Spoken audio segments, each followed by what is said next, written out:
Hello students, कैसे हो। तो चलिए आज मैं आपके लिए लेके आई हूँ एक मीन, मीडियन और मोड को फाइंड करने की ट्रिक। आप सभी ने ये फॉर्मूला तो पढ़ा होगा छोटे क्लासेस में। क्या होता है formula? Mode is equal to 3 median minus 2 mean. But आपने अब ये फॉर्मूला नहीं लगाना। इस फॉर्मूले के बिना मैं आपको सिखाऊंगी आप मीन, मीडियन, मोड को कैसे फाइंड कर सकते हो। ओके, आपको बताना चाहिए। देखो, मीन, मीडियन, मोड मैंने एक लाइन में ड्रॉ कर लिया। मीन और मीडियन के बीच में डिस्टेंस होता है टी टाइम्स। कुछ भी ले सकते हो आप, टी की जगह मैंने एक टी डिस्टेंस ले लिया। और मीडियन और मोड के बीच में होता है डबल डिस्टेंस। ठीक है, मैंने प्रूफ भी करके दिखाया कैसे होता है। देखो, मोड इज इक्वल टू क्या है? 3 मीडियन माइनस 2 मीन। 3 मीडियन को मैं ब्रेक करके लिख सकती हूँ 1 मीडियन प्लस 2 मीडियन। ओके, ये वाले मीडियन को मैं उधर लेगी, क्या बन गया मेरे पास? मोड माइनस मीडियन, इधर क्या गया? 2 टाइम्स मीडियन माइनस मीन।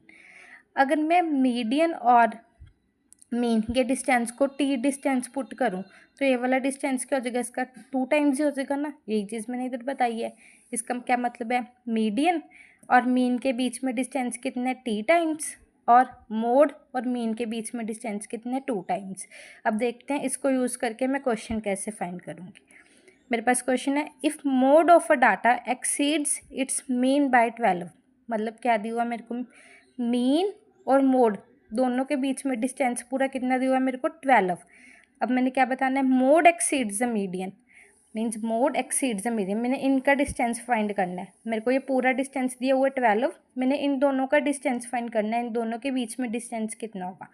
ठीक है, नॉर्मल मेथड तो आपका ये है। क्या करोगे आप? मेरे को गिवन क्या है? मोड और मीन का डिफरेंस क्या कितना दिया हुआ है? 12। इसमें से आप मीन की वैल्यू फाइंड कर लोगे, फिर वैल्यू ऑफ इसमें पुट करोगे, उसमें उसके सॉल्व करके आपके पास क्या आ जाएगा? मोड और मीडियन का डिफरेंस आ जाएगा।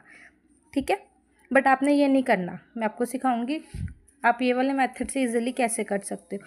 मेरे को टोटल डिस्टेंस कितना दिया हुआ है? 12। देखो ना, लिखा हुआ mode of a data exceeds its mean by 12, means total distance मेरे को कितना दिया हुआ है? 12। ओके, और जो इधर टोटल डिस्टेंस क्या है? यहाँ पे 2t है, यहाँ पे t है, तो टोटल डिस्टेंस क्या हो गया? 3t।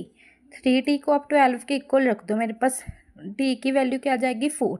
बस इसमें पुट कर दो। इधर क्या आ गया मेरा? मीन और मीडियन के बीच में कितना डिस्टेंस हो गया? 4 का। मीडियन और मोड के बीच में कितना डिस्टेंस हो गया? 8 का। मैंने यही फाइंड करना था। मीडियन एक्सी sorry mode exceeds the median, क्या आ गया मेरे पास? z माइनस m की वैल्यू क्या आ गई? 8। इधर भी 8 ही आ रही थी, बट ये लॉन्ग मेथड है, आप इसे इजीली सॉल्व कर सकते हो। ओके, थैंक यू दोस्तों।